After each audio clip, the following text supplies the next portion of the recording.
IC-REG. I give you nothing but case studies in here with burns so that you can see how to apply and analyze. So you should have listened to my Academy Award-winning video on burns and taken notes so that you can answer these case study questions. So, this is the first case study, and this is based on, actually, I took this off of a friend of mine. In this case study, you have a 58-year-old male who's an automobile mechanic, and he presents to the ED with a burn injury. This patient was brought in by the co-worker after the radiator exploded when he was removing the cap of the radiator. Hot water sprayed all onto his lower face, chin, neck, anterior trunk, and the anterior and posterior portion of the right arm and the palm of the hand. The burned skin is bright red with multiple fluid-filled blisters. Swelling's also noted to the lips and the lower part of the face and the neck. The patient is screaming, "It hurts so bad. Please give me something for this pain."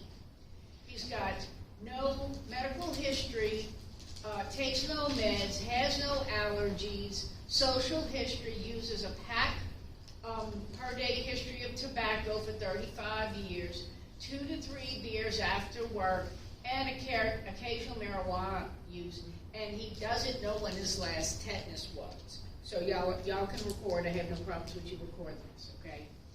All right, so based on this information, what type of burn has this patient sustained? A thermal burn, right, and specifically, this is a scald injury.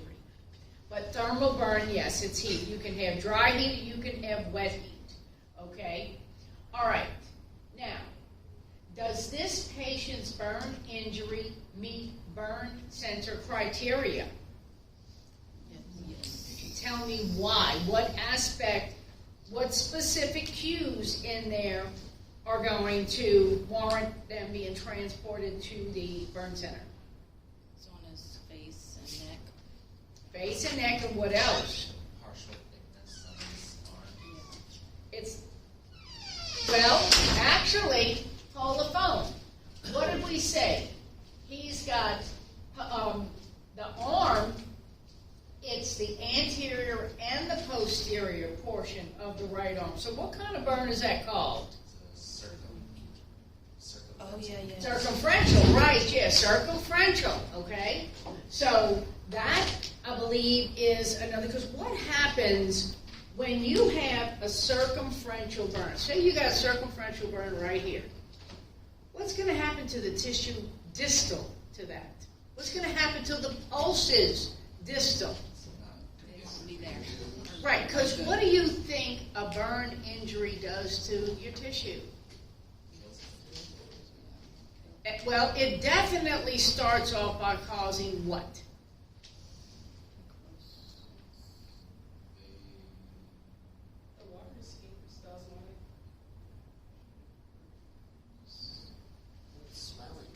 Swelling, absolutely. So, you've got swelling of the tissue. Just like, remember, going back to IC-REG, we had swelling of brain tissue. What does that do to perfusion? And if you got a decrease in perfusion, what else do you have a decrease in? Oxygenation, because if you can't perfuse the blood, you can't get the oxygen, the hemoglobin, the whole 9 yards to go through, okay? So, I want y'all to right now, take out a sheet of paper because you want to draw. Miss Dickerson is famous for her stick figures. So, you're going to draw the front of a stick figure and the back of a stick figure. So basically, draw 2 stick figures.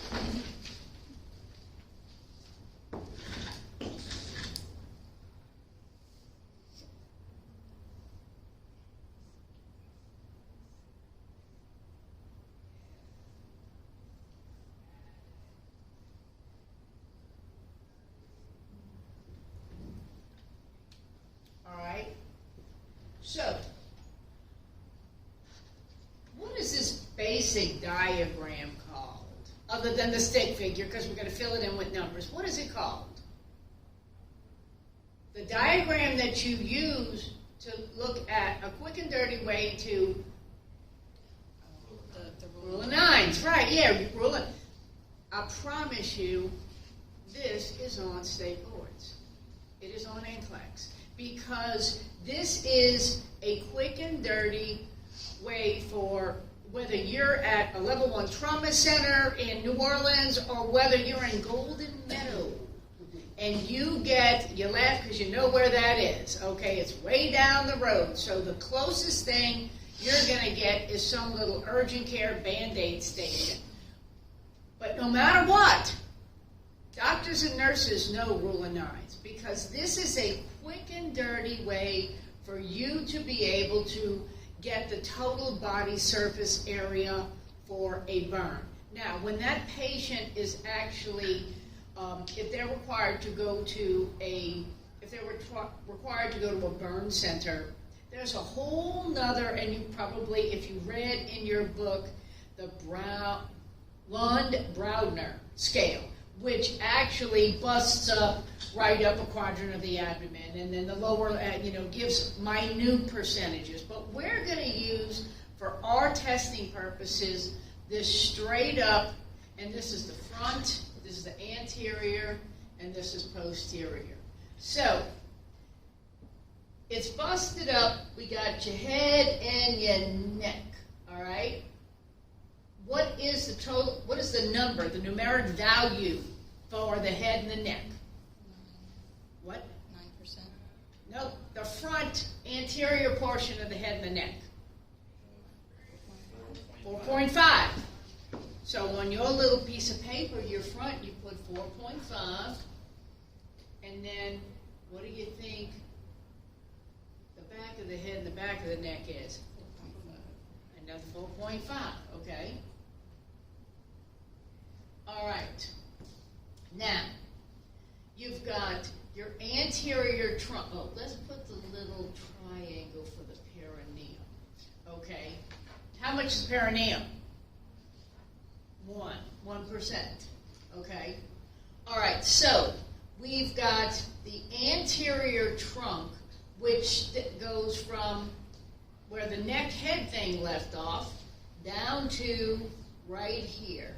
Okay. And what is the anterior trunk? Give me the numeric value. 18. Huh? 18. 18, right, yes. All right, so the posterior trunk, including, so here's your butt. Okay. All right, this is the back of the head, and that is another 18, huh? All right. The anterior portion of the arm is what? 4.5. So the posterior is 4.5. Anterior of the leg is what? Same thing. 4.5. Are your legs as short as your arms? No. No. I bet they're twice as long. Yeah. Okay, so what do you think the number is? 9. 9, yes. So you got 9 for the front and 9 for the back. And we have our little perineum, which is 1. So if you add all of this up, it's going to equal to 100. So that's why you're going to, for your test, on your little handy-dandy scratch sheet of paper, the first thing you're going to do before you even get your test is do this. Make your little stick figure, unless you're really great and you want to do it off the top of your head. Okay? Don't care. So now, though, we're going to,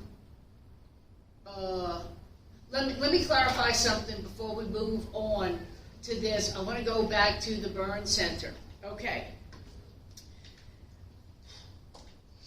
There are certain parts of the body that are going to land you in the burn center no matter what your total body surface area is. For clarification, we usually don't start doing fluid resuscitation on a patient unless they've burned how much? Don't everybody answer at once. Some people start looking in you. Guess. 30%.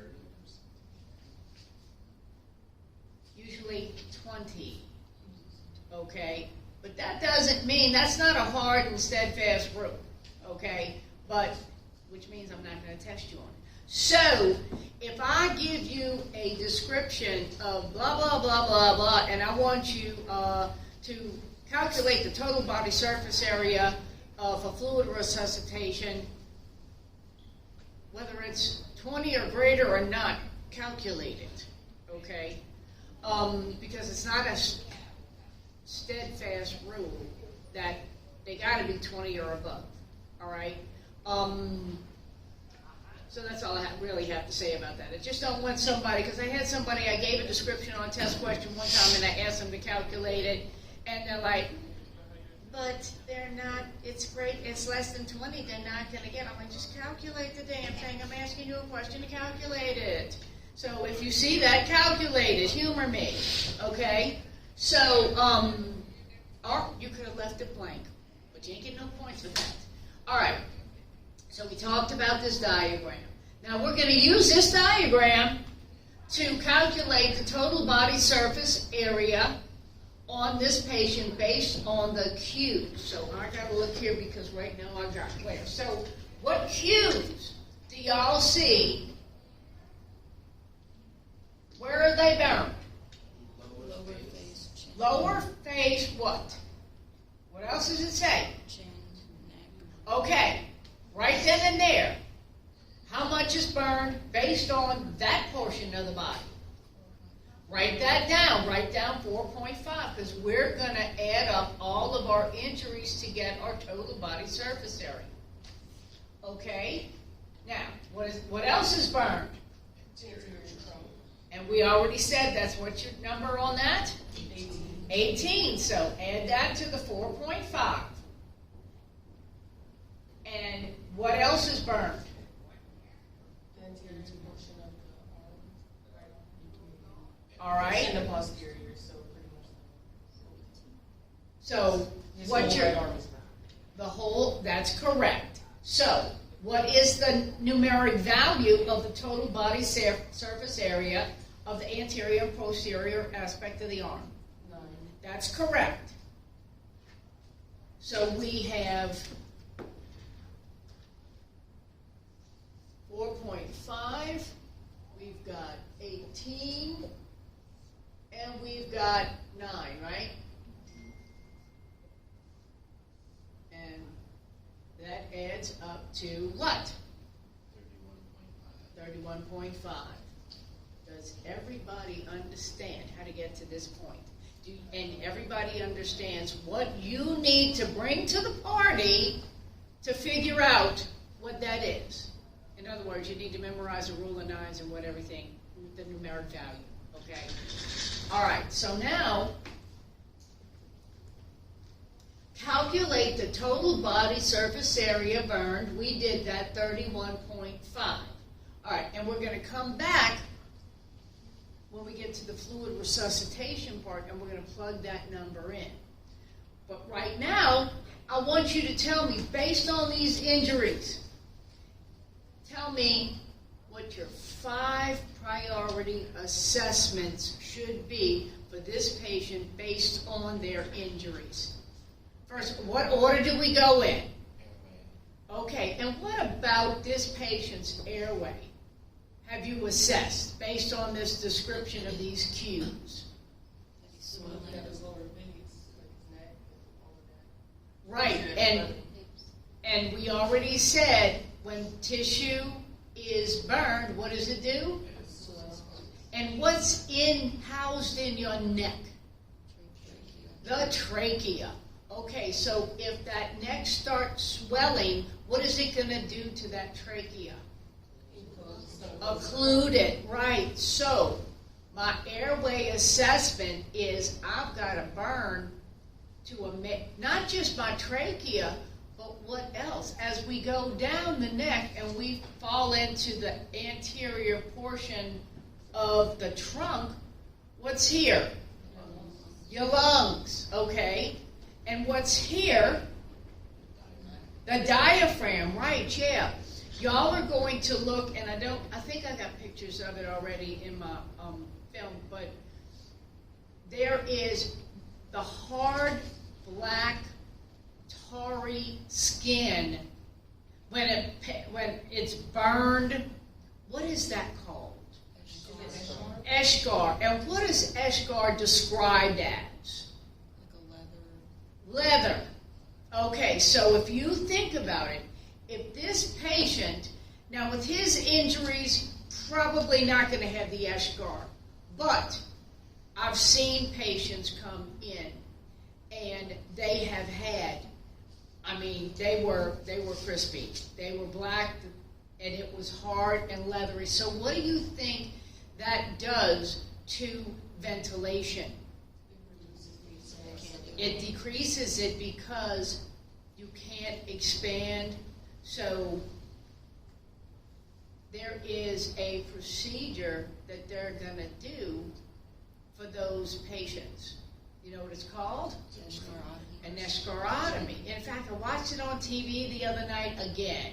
I can't remember. I'm on one medical show, but this was it. The Resident? I don't remember. No, the Resident's not on anymore. Something else, but they did this and the this and the this, and the patient was able to, because you're cutting and you're allowing that, because what's underneath our skin is adipose tissue, some of us more than others, sadly, but that, it will allow it to expand, and I've seen it done in the ER. We had a patient whose PICC line infiltrated heparin, and she had to have an eschorotomy all down her arm from it.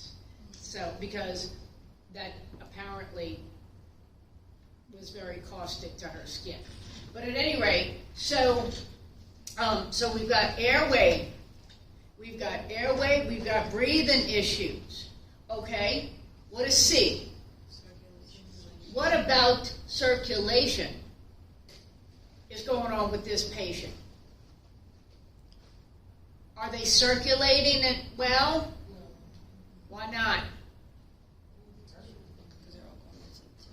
The swelling decreases your circulation, right? Okay. Alrighty. And so my priority assessments are, I'm going to do what first?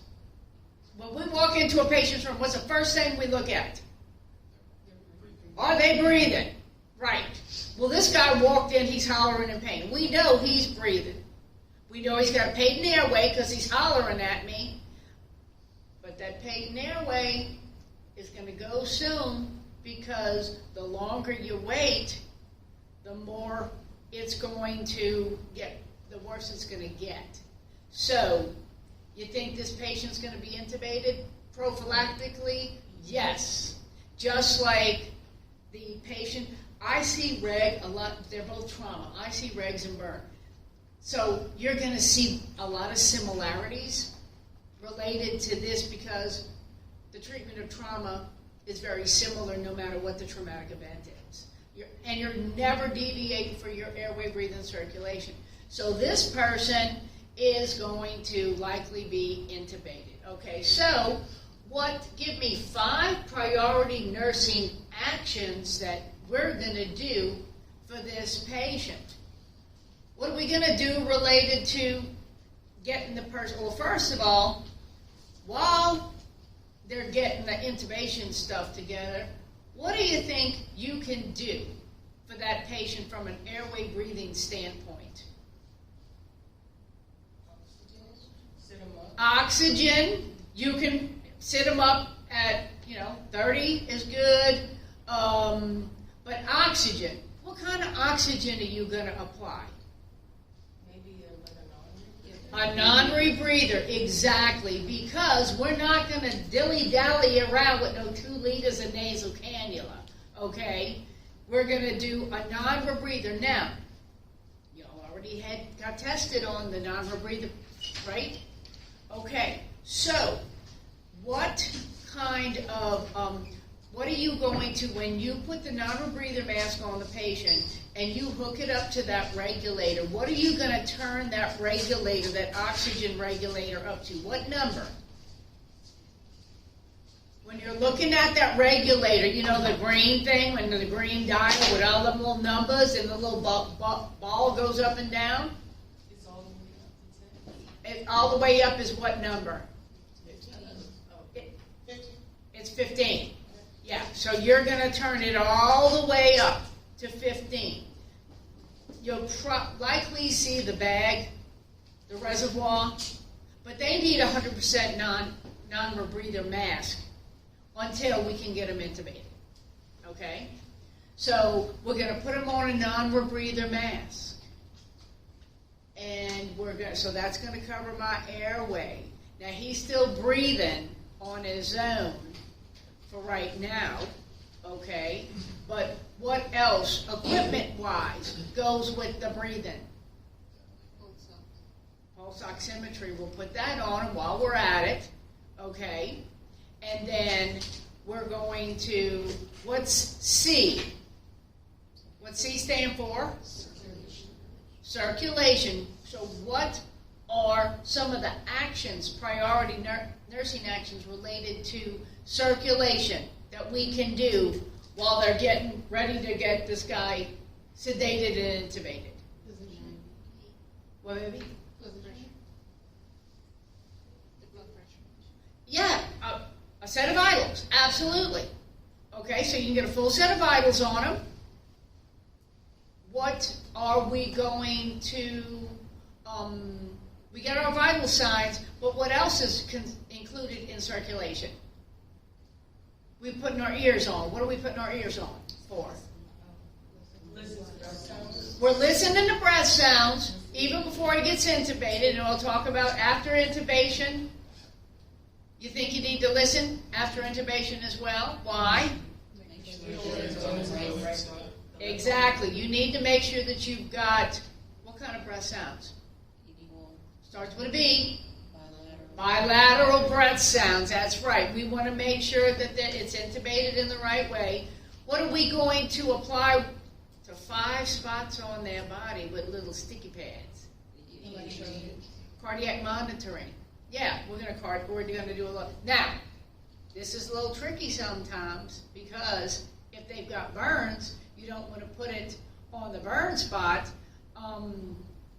So sometimes we'll definitely put them on their arms instead of, sometimes you can put it on the side. I mean, there's different places you can put it, but you put it on there, okay?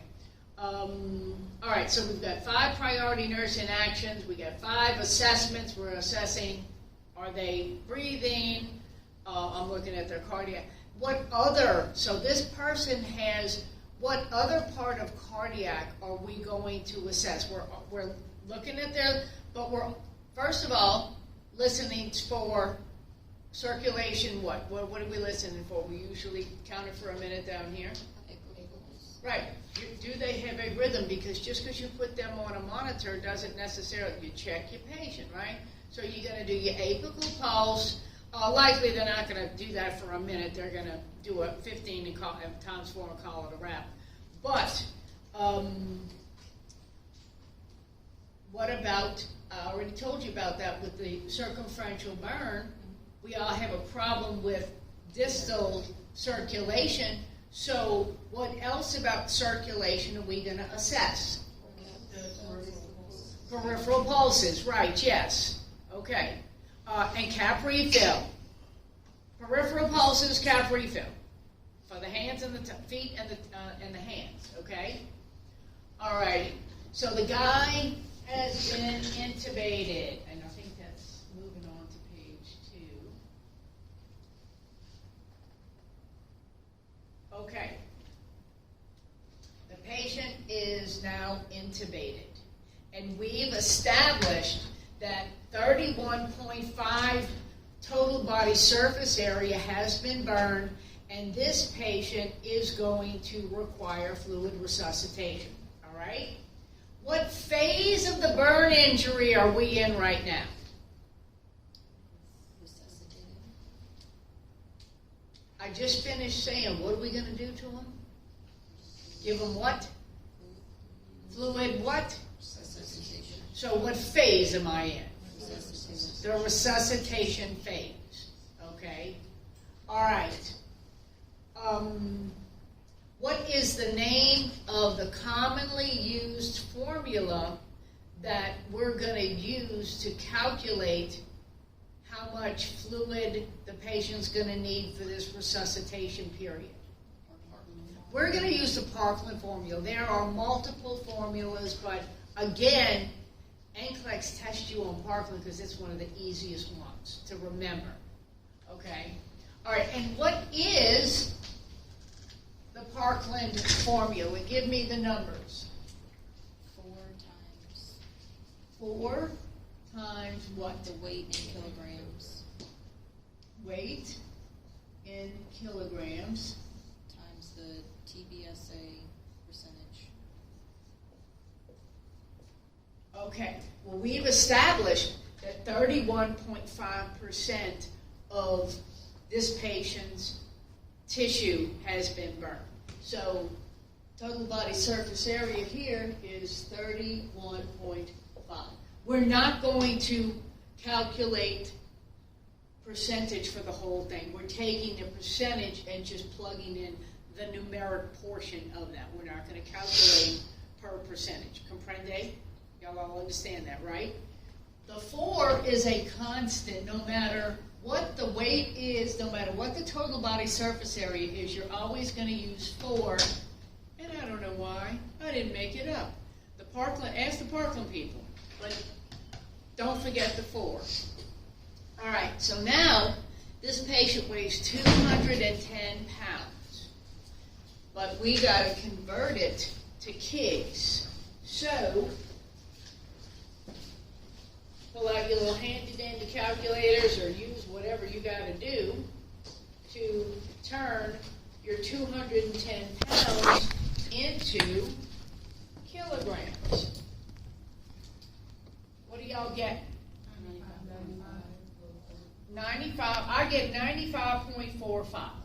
So if I tell you to round the weight to the whole number, because historically in adults we're going to round it to the 10th. So 95.45, that 5, we're going to bring it to the, we're going to bring the 4 up to 5, because we're rounding it to the 10th, so our weight is going to be 95.5. I will give you instructions when I ask you the test question, what you round it to. But usually in adults, our pumps for adults can go to the 10th. So a lot of times, we just keep it to the 10ths. Babies, little ones, we're rounding to the 100th, right? But for adults, we're rounding it to the 10th. So we're going to plug in this 95.5 for my weight. All right. Multiply these 3 things, because that's what you're going to get to calculate your total volume of fluid that the patient's going to get.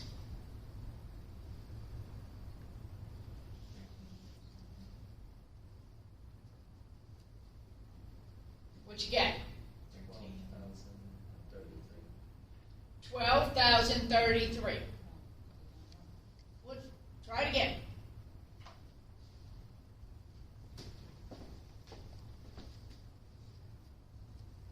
Oh, yeah, okay. Okay, good. Because I need to make sure everybody comes up. Did everybody get this number? Did you get this number? No. I'm trying to catch up. I didn't have one. Okay, we're in the middle of calculating the total volume using the Parkland formula. Okay?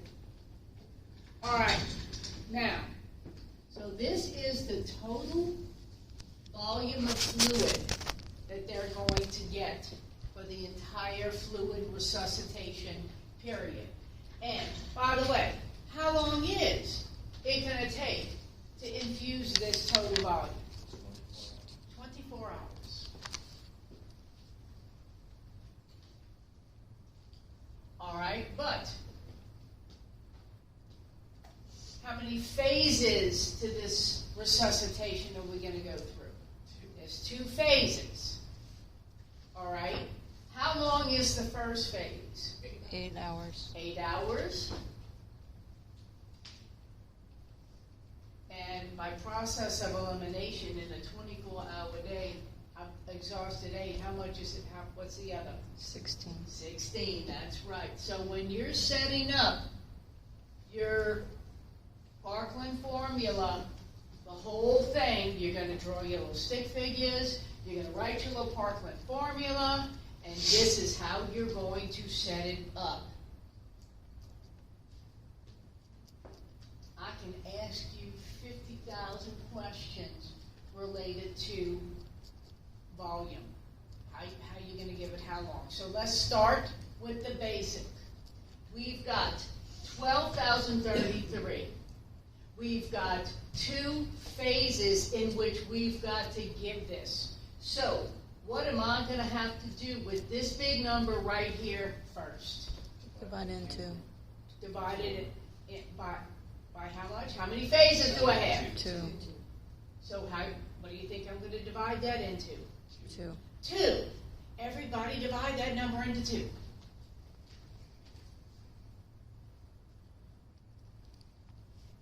What do you get? 6,016.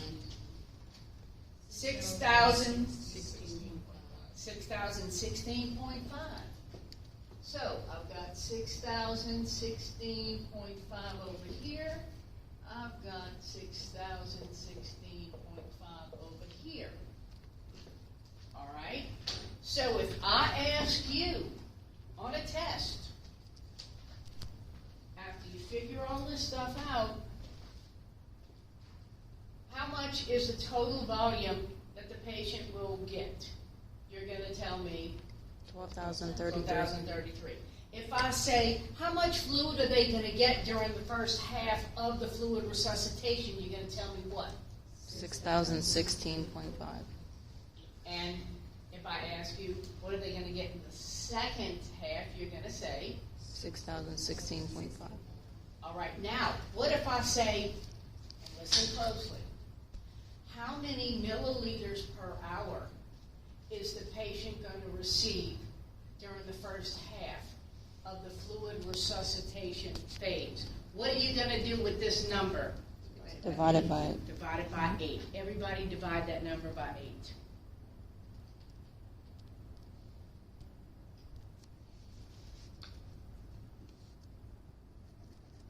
And I'm going to tell you, for this particular thing, round it to the whole number. So what are you going to come up with? 752. Everybody getting 752? Mm-hmm. Okay. So 752 milliliters per hour for each of the 8 hours. So over here, if I say, how many milliliters per hour are they going to get during the second half, what are you going to do with this 16.5? Divided by what? By 16. 16. So go ahead and do that.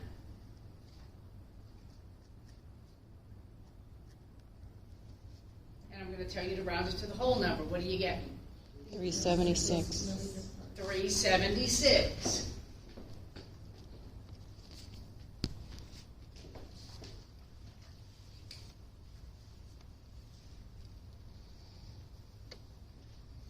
And 376 times 2 is 752. So you're basically taking this number and dividing that in half. Okay? So, again, the biggest thing you have to pay attention to, this is, remember when y'all took algebra? And you started out with this equation. And then second step was this. Third step was this and all of that. Set it up this way. And this way, calculate it all out so that when you finally do get to the question I'm asking, you can figure it out. But you need to look to see, am I asking you for how much is going on during a phase, or how many milliliters per hour during one of these phases? That's the biggest kicker you have to remember, is am I asking you for milliliters per hour, total volume, or volume that they're going to receive in 8 hours? Does everybody understand how to do this? Okay, good.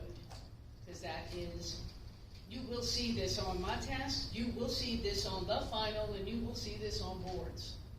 So that's why I'm hitting you with it now. You're welcome. All right. What specific type of IV fluid is the patient going to receive? Lactated ringers. Say it loud, say it proud. Lactated ringers. Lactated ringers. Not normal saline, not D5 half, but lactated ringers. And there is literature that says some use normal saline, some use lactated ringers. But think about it. When you're given 12,033 and you're giving them normal saline, that's a lot of what? Salt. Salt. What does salt do to us? What does salt do to anybody when they intake that much? You blow up like a balloon. Exactly. So, that is why lactated ringers is what is historically used. Okay? All right. So, when the fluid resuscitation begins, what actions should the nurse perform each hour? Are y'all in the ICU or are y'all in the team right now? Team. Some of y'all are in team, and some of y'all are in ICU. So who's the ICU? Who's doing the ICU rotation right now? Okay. What do y'all do every hour? What assessments are performed every hour while they're in the ICU? Urine, they have Foley. I'm sorry, I'm drawing a blank. That's okay. Are you the only person in here that's in the ICU right now? Yeah? Are you in the ICU right now? Okay. Yes. Well, all right, let's think about it. If you're in an ICU, what do you think you're going to need to assess on your patients every hour? Neurocheck. So you say respiratory, you say oxygen. Is that what you said? I didn't hear. What else? Neurocheck. Cardiac. Urine output. Is that what you I said? said urine output, and then I said neurochecks. Neurocheck. Cardiac. What in general do you take when you go in and try to do a baseline assessment on somebody? At some point in time, you're going to take what? Vitals. A complete set of vital signs. Absolutely. So when you have a patient in the ICU, and this person will be in the burn unit is an ICU setting. Okay, so they're going to get hourly vital signs. They're on a ventilator. They're being mechanically ventilated. But there's still checks we've got to do for our ventilated patients as well, right? You're going to auscultate breath sounds because this person is going to have a lot of fluid going in. And and God forbid they have heart failure on top of everything else. This patient didn't, but you're going to get patients who have a lot of comorbidities and then they get burned, okay? We have had patients that have come in with burn injuries because they fell asleep smoking in the chair and the chair catches on fire. It happens. The recliner, okay? Or in bed. Smoking in bed is a big one for some people. So they got respiratory problems and now they got burns on top of it, okay? So we got to listen to make sure what do their breath sound like. Because guess what? If they get crackly, what are they going to need probably? A diuretic. You can be giving pressors, you can be giving dilators, you can be giving Lasix, you can be giving a buttload of other medications along with this, okay? Because you can't just isolate and silo comorbidities. If y'all hadn't figured it out now, you're starting to see how all of these common comorbidities have the same problems, the same actions you're going to be doing, no matter what, right? Okay, so you're going to be doing your, bless you, your hourly vital signs, your hourly INO, and what are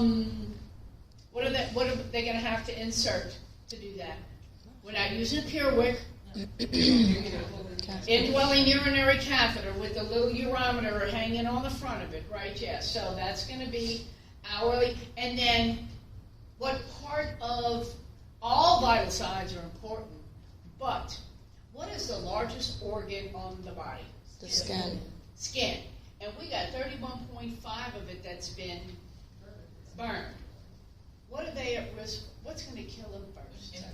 Infection. You got it. So you need to make sure that you are watching. This happened to us this week. We had a patient who is multiple strokes, brain dead basically, but is not a DNR. Still breathing though on his own, but he's got a trach and all of that. But he started with a little low-grade temp. And on the floor, we don't do their vitals but every 4 hours. But a prudent nurse, no matter what, I don't care if it's you're supposed to do it, you can do it more often than every 4 hours. And you should. If you have somebody who's got a problem, because this gentleman, we were worried about, since he was still full code, and he was immobile, I'm worried about him developing pneumonia, okay, as well. So that little low-grade temp that my student got, she said, I'm worried about this. I haven't looked at his labs yet, but I'm worried because that's clear as day, and he sounded funky too. So he had every indication that something was brewing. People don't normally get febrile for no reason. And when they do get febrile, that's why in the ICU, you're looking at trends every hour. You're looking at to see what's going up. Now, they're not getting labs every hour. Most of the time, they're not. But we have had like DKA patients, and you'll learn about that they're getting serial glucose is done on them. But you monitor these people hourly, and you're looking for trends because the goal is to catch something early before the patient really develops a full-blown temperature, because by then they're already way behind the 8 ball, okay? So failure to rescue, if I didn't tell y'all that in IC Reg, failure to rescue is one of the biggest problems with new graduate nurses. Either you don't recognize it because you are a new graduate nurse working in a very highly critical area, and you just flat don't recognize and see these trends. Or you do, but because you are a new nurse, you don't have the confidence to say, even though the numbers are right in front of you, to do something about it. All right? So if you choose to go work in an ICU, ER, and labor and delivery, all those new highly stressful, high critical areas, you have to make sure that you're doing your assessments and you open your mouth when you see something. Go get somebody who knows more than you and go talk to them and say, look, I want you to come see my patient because I don't know much, but I know that there's a problem. But again, you got to take the gumption, especially after when you got your preceptor there right there with you. But when you're on your own, nobody's coming behind you because they don't have time because they got their own patients. So that's when you got to say, okay, hey, we got a problem here, okay? So keep that in mind. All right, so we talked about hourly output, that vital sign priority interventions, and the concepts. So out of all those interventions we talked about, all those, we're not calling them actions. Okay, what concepts are we covering?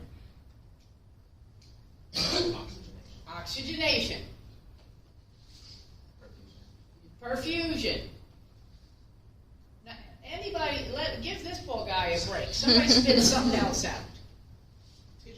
Tissue, okay, and along with that, infection. And we just said we're going to put the Foley in them and look at that every hour, so what is that? Elimination. Elimination. You could probably list 8 more things. But that's some of the, and remember, we've been teaching you conceptually with all these exemplars, but if it's an oxygenation problem, no matter what the diagnostic is on it, it's still a problem with elimination or oxygenation or perfusion and all that. That doesn't go away. That doesn't stray. It's the same stuff if y'all hadn't figured it out yet. This is redundant and repetitive, hopefully. Hopefully it's coming together for y'all, okay? All right.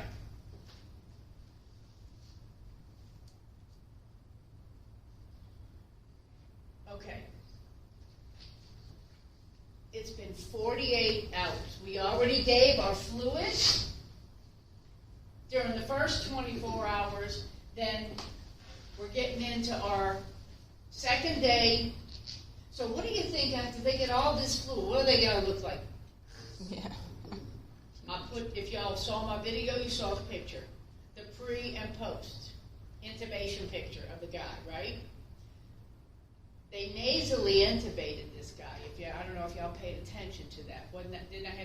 He's nasally intubated, if I'm not mistaken, because by the time he got to where he was supposed to be, his airway had already, and he probably ended up at some place where, like, we call them Band-Aid stations, because that's the easiest way to intubate somebody is nasally. So he landed at Golden Meadows, and they intubated him nasally, because you can do it nasally, okay, and then shipped him off to the burn center. But it's been 48 hours. This patient got all of their fluid.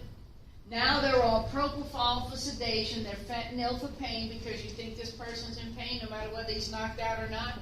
Right, and if we don't address the pain, what does that do to his vital signs? And what does elevated vital signs and the stress response alone of a trauma do to your metabolic rate? Increases it.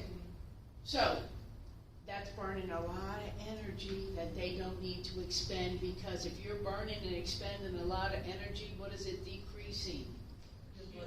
Glucose. Your ability to heal. Right. Well, what you said, but your ability, in the grand scheme of things, your ability to heal. Okay? So, the patient's fluid, they're finally at 75 milliliter per hour for their hourly urine output. So based on that, what phase of the burn injury have we gone into now? Acute. Which one? The acute. The acute phase. That is the longest phase for the burn injury, because that's when we're going to be taking care of trying to sustain their life, because they've got a lot of things going on, factors that are working against them. Okay? And in this phase, what do you feel? I'm going to erase this now.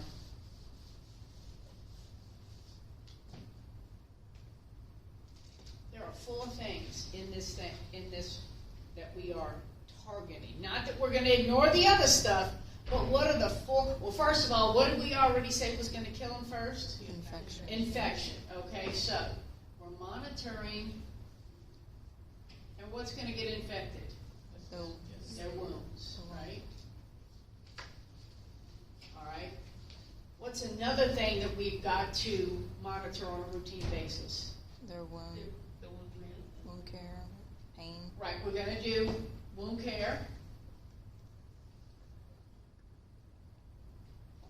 And what else? Pain management.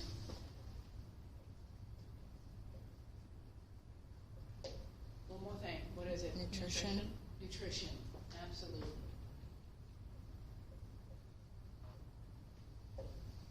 All right, I've got one 20 miles, it'll take you 10 minutes to come back.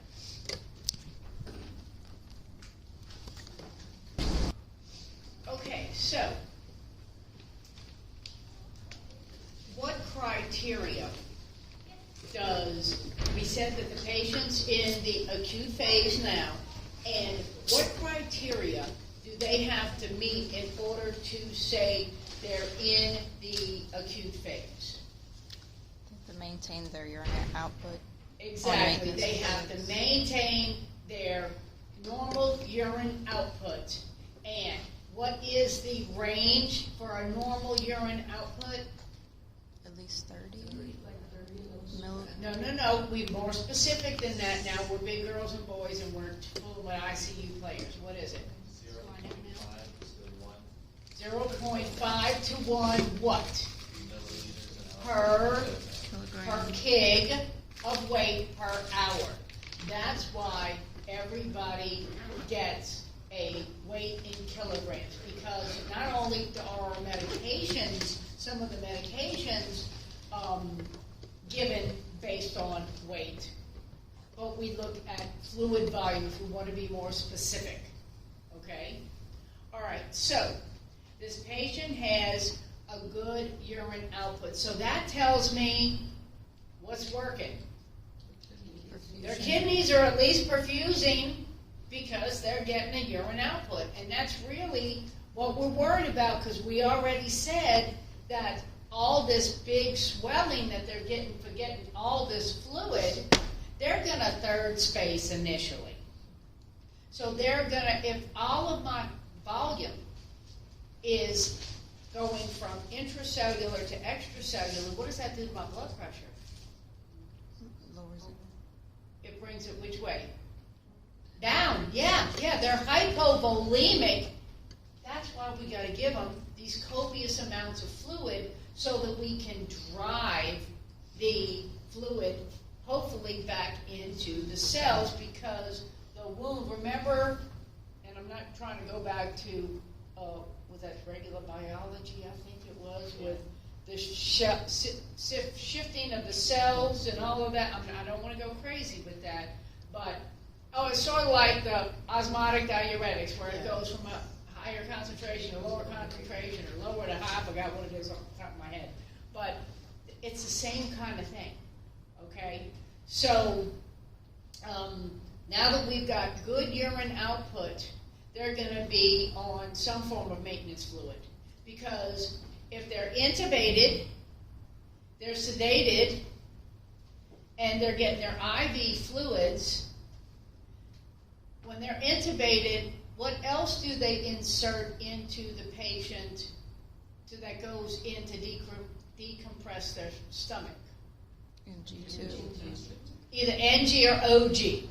Because if they intubate them orally, they'll usually feed the tube down into their esophagus, because the trachea is already filled up with the ET tube, so it's really easy. There's only one hole left. So it's really easy to insert the OG tube. And if for this one poor person who's in the ICU right now, have you seen patients that are intubated and the OG tube and they're taped together? Okay, so that OG tube not only decompresses the belly, but what is one of the big problems that this patient is going to, we already know infection is going to kill him first. But what factor is going to have to be monitored to help with wound healing? Nutrition. And how are we going to give it to him? The gastric tube. Tube feed. Parenterally or via TPN. TPN. Or, well, they got the OG in them now. We don't need to go to the PEG tube yet, because they got the OG, and we can feed them, we can put them on continuous tube feeding, because we've got, what type of metabolic state is a person in trauma in? Hypermetabolic. Hypermetabolic, okay? Going back to referring to ICREG, what are the three categories that make up our diet, our balanced diet. Proteins. Protein, carbohydrates, and fats. Same thing goes with burns as with IC reg. And with anything, balanced nutrition is protein for wound healing, carbohydrates to give energy, and your fats because everybody needs fats as well, okay? But in balance, in a balanced state, okay? This patient, we said, is going to be in what type of metabolic state? Hyper. So what do you think their nutritional requirements are going to be? Higher. Well, protein definitely higher because it's going to keep all the fluid in Protein for, they've got the protein for healing especially. I'm just explaining superficially. I could get into muscle wasting, this, that, and the other, but I'm not going into that. But protein for wound healing, okay? And then what kind of energy are they burning? A lot just to sustain. So there's your carbohydrates. So you're primarily, you've got your protein and your carbohydrates is going to be the big portion of their diet. And you will have fat. So who are we gonna call? Dietitian, nutrition, exactly. They're going to be consulted. And at what hour are we going to be worried that they haven't been? Because this guy's been intubated. He's been in 72 hours, 3 days. No matter what, 3 days. What are the 2 labs that I'm worried about? Looking at what baseline labs related to nutrition? Nope. That's part of your CMP. No, that's part of your CMP. But the 2 labs that we're going to draw, albumin and what else? Total protein. You're going to get a baseline total protein and albumin because those are not daily labs that are done. They don't fluctuate that quickly. Okay? Ooh, it's a good thing you ain't taking no test, Miss Dickinson. She leaves it on because she'll forget if she turns it off, and then the whole weekend will go by, and why did my phone ring? And you got to go to her house with a carrier pigeon. So, anyway, so we need to make sure that we get our baseline total protein and albumin. And oh, what happens if our burn patient was an alcoholic? Oh, The B they vitamins. ain't got none. You're right. We had one. We're getting all the Tulane alcoholics being brought to EJ now. And so I can't tell you how many. I feel like I'm back at Charity in the ER, taking care of the drunks. But so their nutritional status is bad from the get-go. And we're adding insult to injury here. So again, that's why it's so important to find out. And I already said this patient, they were a smoker, and they also had their little beer every day. But you can be a beeraholic. Alex Cooper was a beeraholic. He has now found Jesus, so he's not anymore. But in case any of y'all never heard of Alex Cooper, go look him up. He was a really good singer from the 70s, a little crazy. But anyway, so we're looking at our nutrition. We're looking at our total protein and our albumin. We are looking at glucose, though, because just like with the patient with the IC reg, we are monitoring. We want them to be in a normal glycemic state. We don't want them hyper, and we don't want them hypo, all right? So nutrition-wise, and I explain that on my video a lot because nutrition is very, very, very important, all right? So understand your nutrition. They are going to be in a hypermetabolic state, if it is a major burn, up to a minimum of a year. So their dietary concerns are going to be considered for a year, okay? okay, even though, but you got it as a balance between that. So that's why they used to say, oh, just high calorie, high calorie, high calorie. Well, we need high calorie, but it can't just be like a ton of fat, because that's high calorie, and then not enough protein. That's why I tell y'all a balance between protein, carbs, and some fats. Okay? All right, so let's look over here. CARE is, in this phase, is going to focus on which priority areas. We already got our 4, so let's talk about medications, all right? We said infection's going to kill them first. So what medications do you believe they're going to be receiving? Antibiotics. Antibiotics, okay. All right, and let me throw this in because it's not listed in here, but I want to make sure that I mention it. Everybody and their mother's going to get what kind of immunization when they have trauma like this? Tetanus, that's right. We said he had an unknown tetanus, so they're going to get a tetanus shot.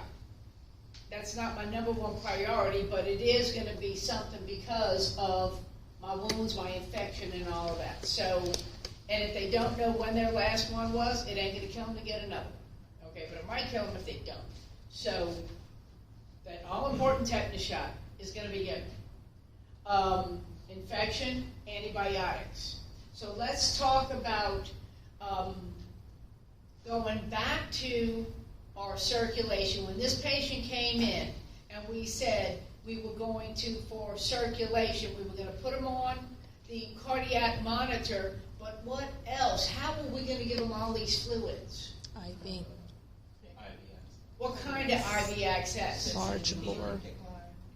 How many? IJ, triple lumen. You could do, initially, your goal is to get 2 large bores, preferably in your ACs, because those are your big veins. Now this one has a burn, circumferential burn to the right arm, but hopefully I can still get my AC. If not, they can, figure it out. But 2 large bore IVs to give them all these fluids, okay? So that was another thing I wanted to make sure we did. And let's talk, though, just as a refresher, what labs? Initial labs are what? Which ones? CMP, and that's going to give me my potassium, Sodium. you said it earlier, you wanted to monitor The sugar. their glucose, right, yeah. And because they're at risk for infection from the time they roll in the door, what other lab series are we going to get? A CBC, exactly. And every trauma patient, go back to the maintenance of the IC reg patient. What's on that thing that everybody is going to get? Also, to decrease the risk of developing what from laying? Oh, enoxaparin. You don't want DVTs or... DVT, right, DVT and PE prophylaxis, so they're going to get their low molecular weight heparin, or heparin, depending upon if they got some kind of funky cardiovascular problem, that they're going to need heparin versus the low molecular weight heparin, the Lovenox, okay? All right, let's see. Oh, another thing. What does trauma do to the stress response of the body? Increases it. It increases it. When you have an increased stress response, how does your GI tract respond? It creates additional stomach acid, so we get them on a PPI. You got it. Put them on. Everybody and their mama's going to be on a PPI. Do you understand why? Okay, good. And they're gonna be increasing their gastric secretion, so we're gonna need, and they're gonna be NPO initially, so all those gastric secretions that are burning up in their body, what is that doing to the lining of their stomach? Eating it up. Eating it up. So that's why you need to make sure, because what could that cause? Ulcers and if it GI bleeds, exactly. So we don't need to add insult to injury. Give them prompt them to get their IV PPI, so that's another medication we're going to be giving them. All right, pain management. How are we going to manage Well, this patient right here, how are we managing their pain? Fentanyl. The fentanyl. The rest. Okay, we're gonna do IV pain medication, and it's gonna be some kind of narcotic analgesic. Fentanyl is the strongest, so they'll initially likely be put on a fentanyl drip, but they usually kind of wean you from the fentanyl. Used to be over 48 hours, and of course that's, I'm not gonna get nitpicky about that, because that's going to be based on your doctor's orders. But they're going to be on a narcotic analgesic. We're not going to mess around with no NSAIDs, okay? So they'll be on some kind of, and what are the problems that ensue when you're on narcotics to your GI system? Constipation, absolutely. So, we're going to be giving them all of those, that Colace, that maybe that Miralax, all that other stuff that we're giving them now to prevent constipation, because they need their pain medicine. And propofol, we're going to keep them sedated, or what's the other one that they're using? Demodex that they're using? Precedex. I know it was some kind of Dex. Because propofol, great drug, love it, but it will drop some people's blood pressure. So I don't know if the Precedex is better, and that's, I don't know. I don't use it. Where I'm at, we don't use it, but at least on my floor they don't. But yes, ma'am. Wouldn't the propofol Diprivan be better in this situation because of the addition that it provides for the lipids, right? With this patient, would that be something? No, I don't think that's one of the factors that they use when they decide between propofol as a sedation and whatever. To my knowledge, I've never heard a physician say, we're going to go with propofol because it's of the lipid components to it. Because we're going to be giving them lipids with their nutrition. Okay? So, all right. We've got our pain management we talked about. So, wound care. What kind of wound care did I talk about in my video that they might potentially get? What, baby? What? So let's talk about wet. Because I talked about wet. What is a wet therapy, wound care that they're going to get? Potentially. What's the Greek word for water?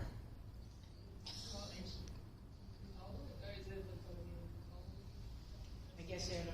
No, it's not an aquacell. No.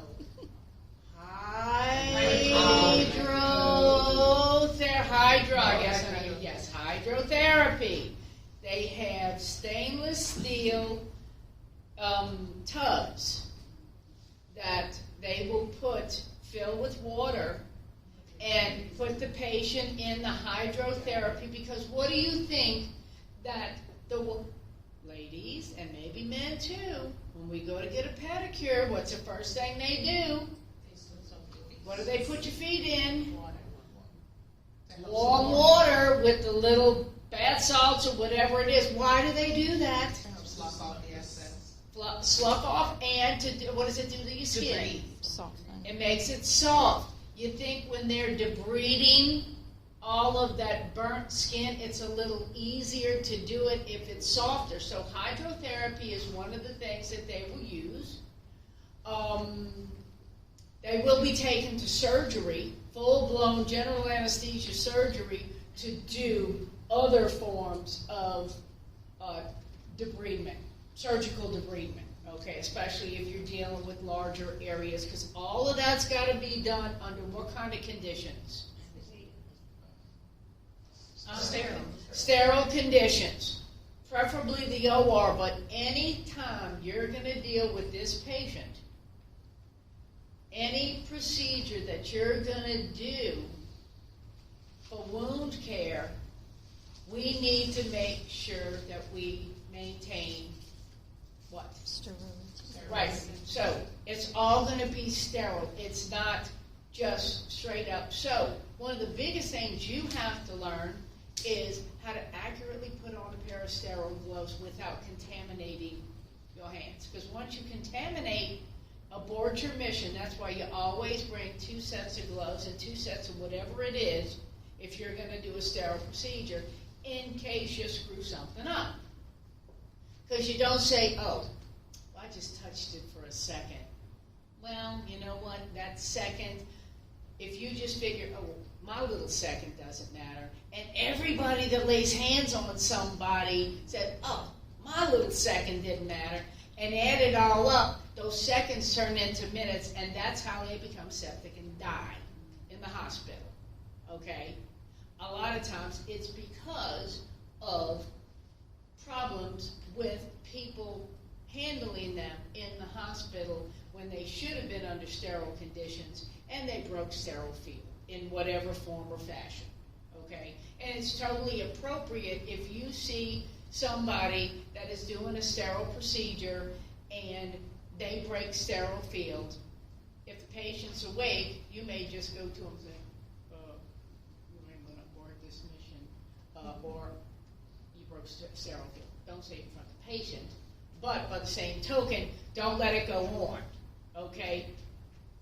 You're the advocate for your patients, all right? I have done it, I have stopped, and then everybody putting in central lines all day long in the ER. And if they break, say, stop. And the president would look at me. I'm like, you broke sterile field. Let's get another one. Just stop. Okay? So,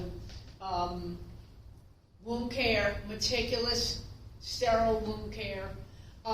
So we're going to do hydrotherapy. We could do the surgery. We could do enzymatic debriding, which is used, if some of y'all might have already used enzymatic debriders, Santal, any of those little creams that they put on them that eats up the little tissue, the sloughing and all of that on basic wound care, okay? Also, skin grafting. The patient's own skin is primarily what it could be used. Historically, it's better to take your own stuff than anybody else's, but wound grafts are done as well. But those, what are you going to do? With all of these wounds, when you're inspecting, and you're inspecting these wounds a lot, what are you looking for? Redness, exudate. Anything that doesn't look right, any pus, purulent drainage, swelling that's there that wasn't there, redness that's there that wasn't there before. Your grafts aren't looking well. So these are a lot of things that you're going to be looking at. Okay. All right. So where am I at? We talked about that. We talked about if the patient gets all this fluid, what are we worried about, especially if they've got some kind of cardiac issue? Fluid volume overload, so we would fix that with drugs. Okay. We already talked about the phases of this, so I want to move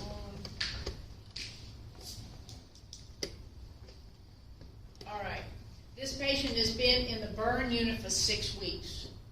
They are ready to be transferred to a rehab unit. All right. What phase of the burn injury have they reached? Rehabilitated. The rehabilitation phase. Very good. Okay. What criteria must the patient meet to reach this phase? Yeah. Closure of what? The wound. You got it, girl. Come on. The wound. Closure of your Wound. wounds. Doesn't mean they're healed. Just mean they're not. Approximated. They're approximated, they're scabbed over, or whatever, because going back to that acute phase, what else are we going to be worried about with them? They're going to be immobile.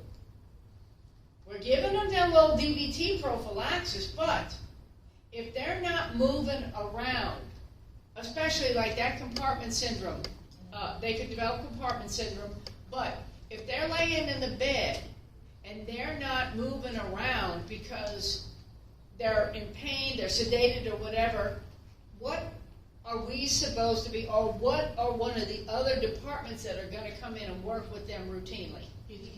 PT, OT when they can get up and do their thing. OT usually does your speech and usually does your ADLs or whatever.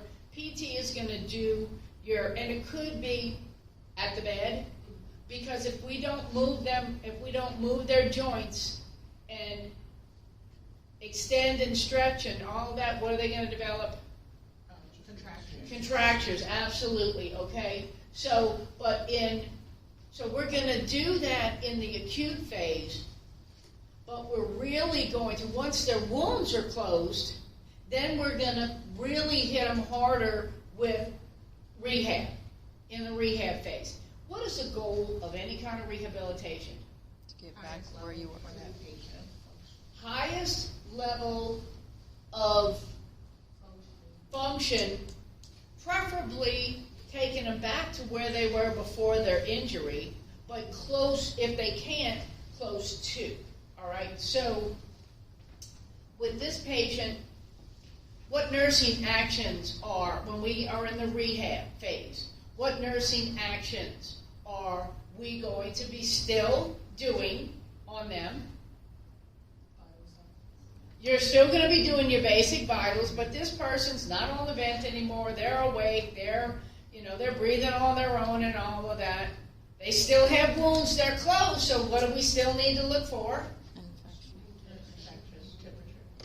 We still need to do their vitals. We still need to assess what? What, baby?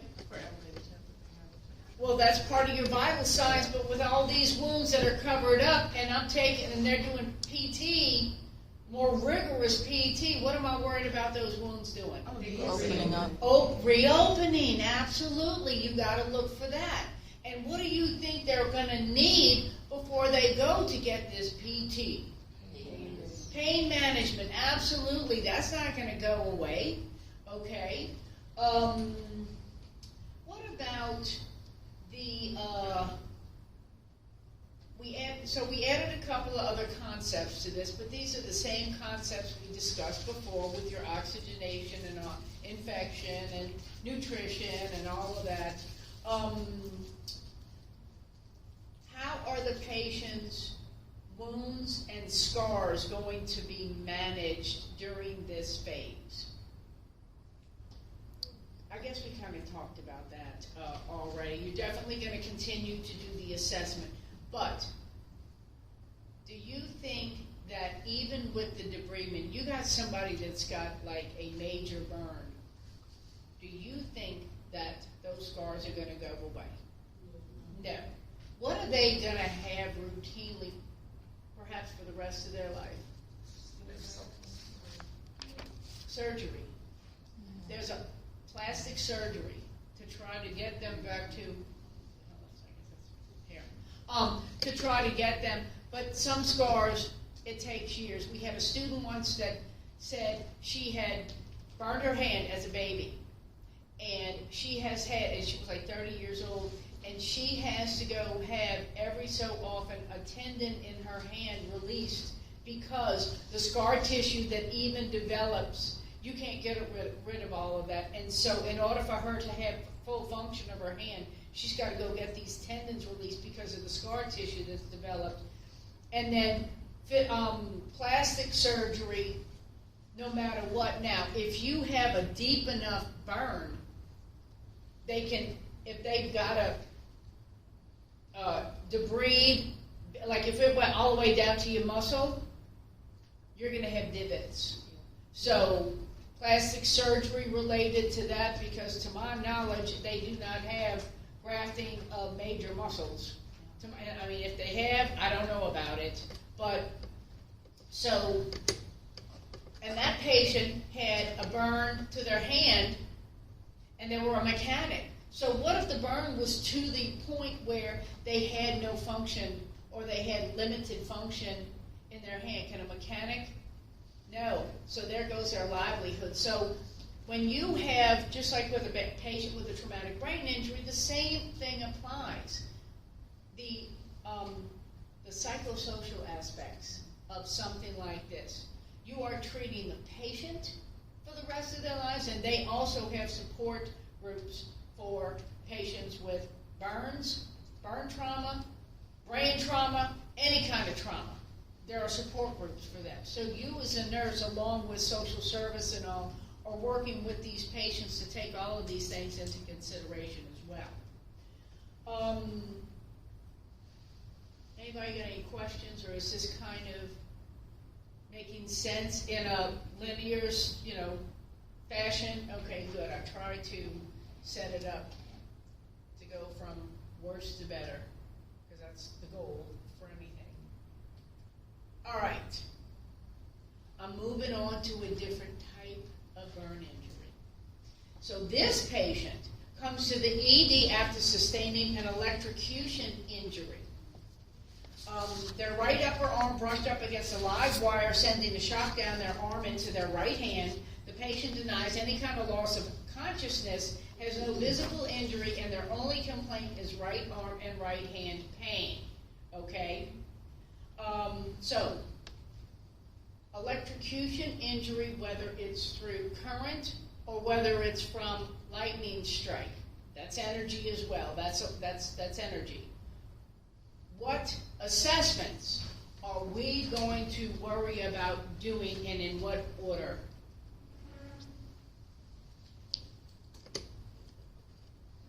Cardiac for sure.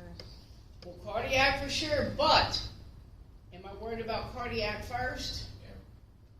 Airway. It don't deviate. Okay? I got to make sure that this person can either maintain their airway, or we got to put it in, because cardiac is going to go down the toilet if I got because I can't ventilate, I can't perfuse to my cardiac if I've got no airway and breathing. Okay, so that doesn't deviate. You never jump straight to cardiac. You go airway, breathing, and cardiac. But in this case, yes, cardiac is going to be what you're worried about after you get your airway and your breathing situated. Okay? So based on that, let's say the patient, they must be talking, because I'm getting the history that they denied. So I know I got a patent airway, and I know they're breathing because they're talking, and they're talking about their injury. So that's covered. So for cardiac, what is one of the actions that we're going to do initially for this patient based on their injury from a cardiac standpoint? Cardiac monitor. Put them on a monitor, but what else? What's going to be more diagnostic? A 12-lead EKG, right? Yeah, because now I will tell you, with a major electrocution injury or a lightning strike, they're going to go into asystole. Okay? Your job is to get them out of asystole. Okay? But you're going to they can cause dysrhythmias. And what if they have a history of AFib on top of it? Maybe it zapped them out their AFib. So like a little cardio version via electrocution. But I'm just saying. But anyway, you have to worry about patients and that's why you got to still get their history, and there is going to be electricity goes in. And how does electricity travel through the body? What path does it take? Least resistance. It takes the path of least resistance, which is through what? Muscle, bone. Muscle and bones. So, and it's got to come out somewhere, or else you explode. So, my cousin, and I tell the story all the time, it cracks me up. Although it's really not funny, because it could have been deadly. But my cousin, who's about 6 months older than I am, he used to work for the old NOPSI, which was Entergy in Orleans Parish back in the day. So he somehow or another brushed up against some kind of power line or whatever, and he got electrocuted, and it blew off the tip of his right thumb. It exited and blew off the tip of his thumb. So he was a squirrely dude. He was squirrely to begin with, and he ain't been too right ever since. But, so it will fry a couple of things, including your heart. But anyway, that was where it came out, okay? You're gonna have an exit wound somewhere. My student this morning was talking about her, I think it was her uncle who had a little drug problem. So he had got a little electrocuted, and it ended up blowing off his freaking toes. How the man lived, she said, she don't know. Probably because he was under the influence of drugs is the only thing that he had going for him, okay? But yeah, it's interesting. Now I'm not talking about your little 110, you stick your finger in there and it goes bzzz and that's it, you know. No, I'm talking about monkeying around with the power lines that they tell you not to do, okay? 9 times out of 10, you become one with a power line and you're gone. You're dead, okay? That's why they tell you when lightning starts to strike, get inside. Do not get on a phone. It's usually a landline, but I don't know. I ain't playing around on my cell phone neither because of how electricity travels. Water, it travels through water. So don't get in the freaking bathtub or shower. Your grandmother told you that, and to this day, don't do it. Just like don't stand in a puddle of water. Or if you see a power line in a puddle of water, do not go kicking around in it because you too will become electrocuted. Okay? We had a power line 45 minutes into that little storm that was supposed to be nothing, that hurricane that ended up being a 2 that really hit Jefferson Parish. 45 minutes into the winds, the telephone pole in the next block from me, boop, no electricity. I'm like, well, I'll be damned. So I sat there. Luckily, it was cooler, but you know, who likes to lose power? And it wasn't even supposed to be a bad storm. But now, I'm out of here. Because I don't like to be without electricity, especially if it's hot. So anyway, so what kind of diagnostic studies? We already talked about the EKG, okay?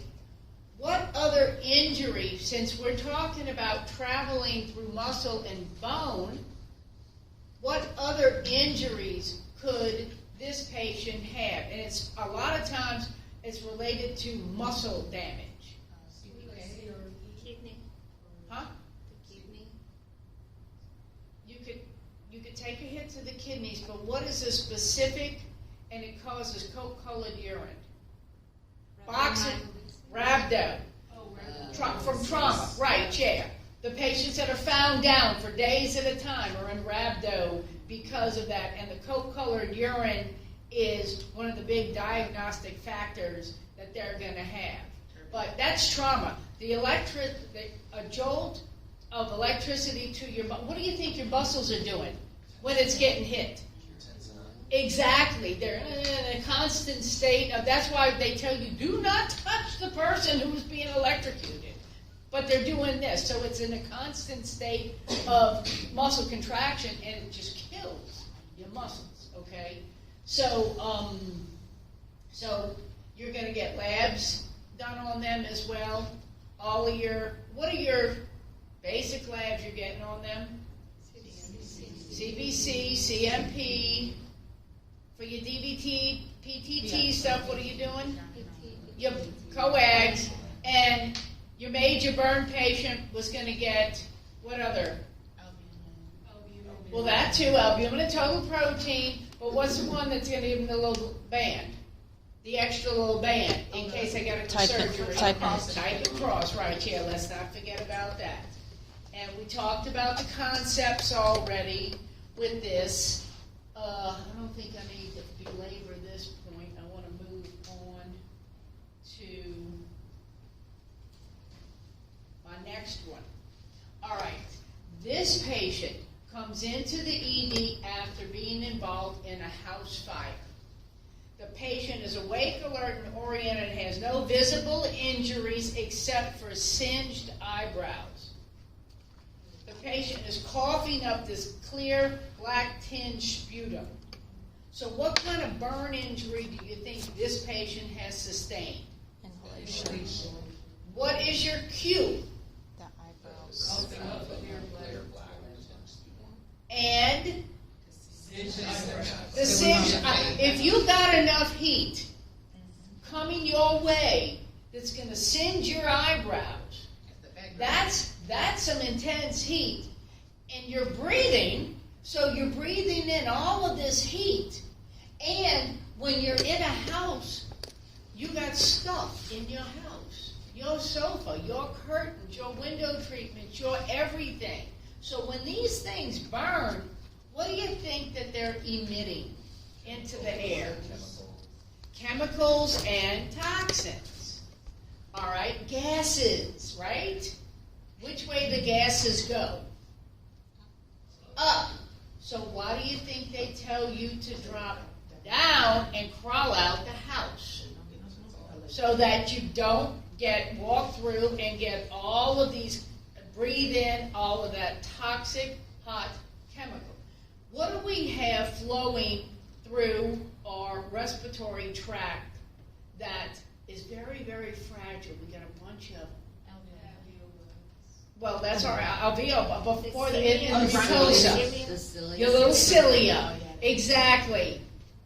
They burn up, they don't come back either, okay? So those are your little filters to keep the funk out, okay? But if you breathe in this hot, toxic stuff that messes with your cilia, or messes and singes your nose hairs or your eyebrows, you know that you have a potential for an inhalation injury. And what is that going to do to your, what is that going to do to your airway? Ineffective clearing. Ineffective airway clearance. Because what do you think that tissue in your respiratory tract is going to do while you're breathing in all of this hot, funky air? What is it going to do? The mucosa and the tissue, what is it going to do? Spasm. It's hot. It's going to burn. Everything's going to burn, so then all the byproducts are going to settle. It's going to swell. It's going to be hot, it's going to swell. And there goes your airway. Same problem, okay? We got to look at what our injuries are, because we could have, this is another potential for an ineffective airway clearance due to swelling from the trauma of breathing in all of that hot, toxic air. So along with that, so our primary assessments are going to be, I got somebody, if I see singed nasal hairs, where else am I going to check? Their nose, what am I looking for? Black soot. That's another thing. That's that you're looking for that as well, okay? What lab is going to be very important for us to draw on this patient as soon as they come in? The carboxyhemoglobin. The carboxyhemoglobin. Why? What is that? What does that detect? Carbon monoxide, right? Yes. You need to get it sent off initially as soon as they come in, because what is the definitive treatment for, well, what's the initial treatment for carbon monoxide poisoning? Huh? Initially, what are we going to do to treat them? Non-rebreather. What did you say? Oxygen. Oxygen. What kind? Am I going to 100%. mess around with a little nasal cannula? No. Non-rebreather. The non-rebreather again. That's why you get the carboxyhemoglobin level drawn on Romer, because what's normal carboxyhemoglobin level? Are we supposed to have carbon? No, we're not. Smokers do though. But what is normal? Less than what? 5. Yes, 5. Okay, so we're going to get a carboxyhemoglobin level drawn on them when they come in.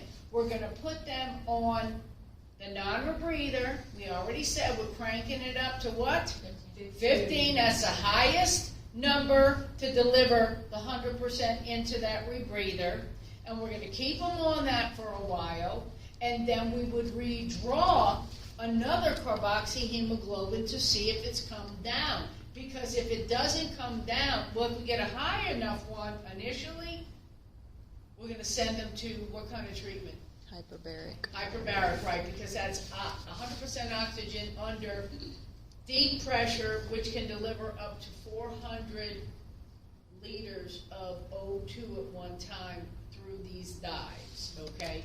That's why the divers who would get the nitrogen bubbles would have to get hyperbaric therapy. And we had one, West Jeff, definitely, because that's where I work. UMC has one too. UMC has one, but from what I was told, it's not for that, it's for wound care. Yeah. Right, yeah, because that's a big moneymaker, because insurance doesn't cover it, it's all cash. We need to buy one of those hyperbaric things, Teresa, and go into business with that. We could do that. So we're just trying to supplement our income so that we don't have to work hard to teach anymore. So anyway, but we want to give them the 100% oxygen and then repeat it again to see if the 100%, in some cases, the 100% O2 is going to work. But if it's really bad, like if they're, during Katrina, I was working hyperbarics, and during Katrina, all the people were running their generators in a freaking house. So they were getting carbon monoxide poisoning, and they were coming in droves because we were one of the only ones. I think Charity had just opened their big old hyperbaric chamber like a week before Katrina, but of course nobody could get to Charity, so everybody would come to West Jeff. So, so we talked about our test, our carboxyhemoglobin, because this carboxyhemoglobin, it attaches to normal hemoglobin, And it distributes with the cell as and it renders the hemoglobin totally ineffective. So putting them on a pulse ox and getting 100%, it's an inaccurate reading, because so that's why you give them the 100% O2 to dissipate and dissolve that carboxyhemoglobin. All right. So concepts: oxygenation, tissue integrity, potential for infection. I mean, any of it, because a burn's a burn's a burn, no matter whether it's an interior or an exterior. All of those same concepts, no matter what the problem is, the concepts are the same, and so those actions are going to be the same. They could need hyperbaric. They could need to be intubated if they go out, and then we still need to take them out. Those patients in a hyperbaric chamber who have been on a vent, we just put the vent outside and run the cords through, and because there are ventilated patients, there are patients on vent that have to be have received hyperbaric treatment. All right.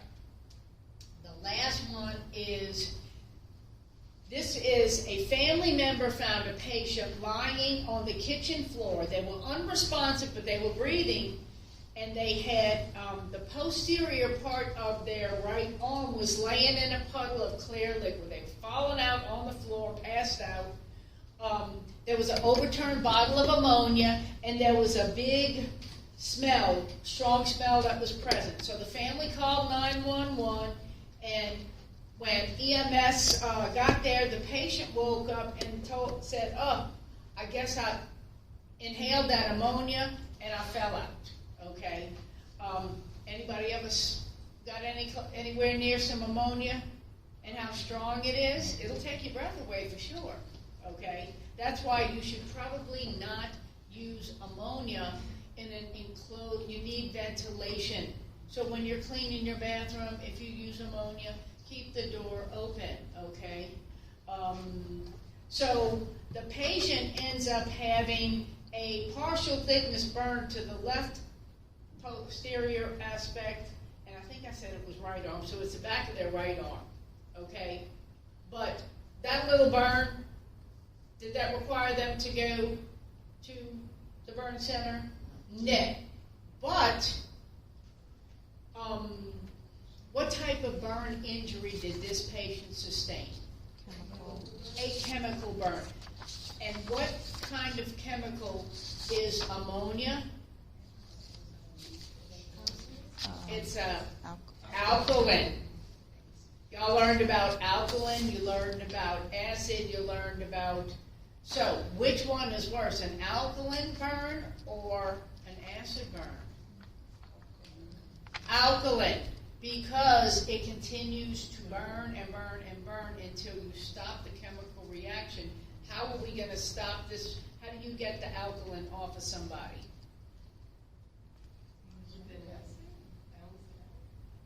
With what?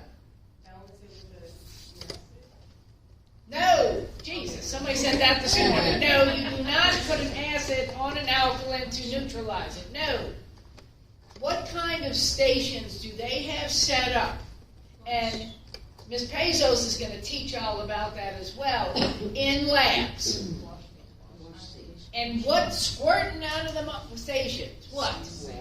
Straight up water. Straight up water. So you're going to rinse. You're going to put their arm, preferably like this so that you're not doing it, so let's get all the alkaline down the arm. No, you put it directly into there, so you're rinsing it off of the person. How many of y'all at one point in time tried to grow something? Even as a kid, the little bean you had to grow, the red bean you had to plant and grow or whatever. Okay, so for those of us who actually enjoy growing things, we have chemicals to treat the little varmints that attack our tomatoes. And 7 dust is one of those great little dusts that you put on the tomato plants to keep the bugs away. That is a chemical as well. That is why they tell you what kind of precautions are you supposed to do before you either fertilize your lawn with the thingy or the pusher or a sprayer. What are you supposed to do? Prevent inhalation. Put a mask on. A mask? And if it's a liquid chemical, goggles, or even the dust. And what's one of the things they tell you not to do? When do you not apply chemicals outside? When it's windy. Especially if you're downwind of it, okay? So if it's windy, do not do weed and feed outside. You should be wearing your long sleeves, your gloves.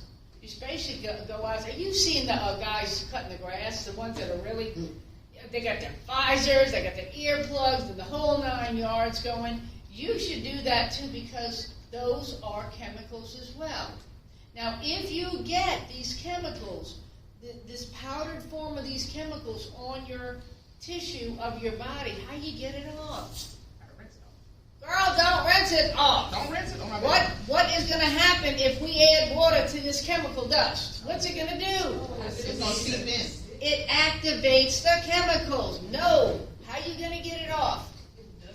You dust it off. It's just that simple. You dust it off with a dry paper towel. Not to the point where you're drawing blood, but you're dusting it off. Okay? That's how you do that. But that's why they tell you to wear the long sleeves and the gloves and all that stuff so that you don't get it on you.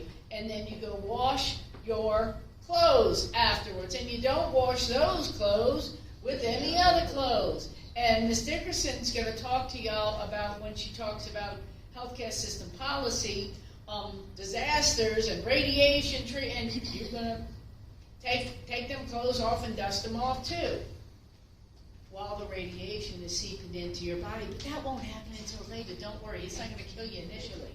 Okay? It'll take a little while. But anyway, I know. Something to look forward to, huh? So we talked about priority. What if this patient with this ammonia burn was a diabetic? Because you know everybody and their mother is a diabetic, right? What do you think that's going to do for their wound healing? It's going to be delayed simply because of the nature of diabetes. So again, some of these things are preventative. What should you have going back to the house fire? What should you have at the house? Fire extinguisher. Not just fire extinguisher, but what else? Smoke alarm. With Not not just smoke, but what's the other one that they want you to do? Oh. Carbon monoxide. You're supposed to check that. When it starts to beep, the battery's going bad. So usually when the time changes, that's a good time to change your batteries. We do that twice a year. Okay? So just another public service announcement to y'all. so that you don't get caught, because fire can happen, man. I just saw one last week, for any kind of reason, man. And if you live in an apartment complex, it's not just you got to worry about.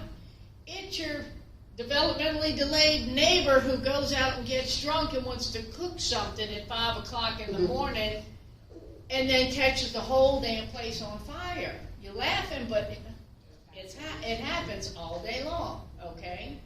So, do y'all get, this is the last of my case studies. Do y'all have a good idea of what kind of application or analysis style questions I'm going to talk to you about related to this content? Yes. Was this an effective way for you to process? Okay, good. All right, well, I'm done with y'all. Have a good weekend. Go study for test 2. Glad you were smart enough to come in here, test 3.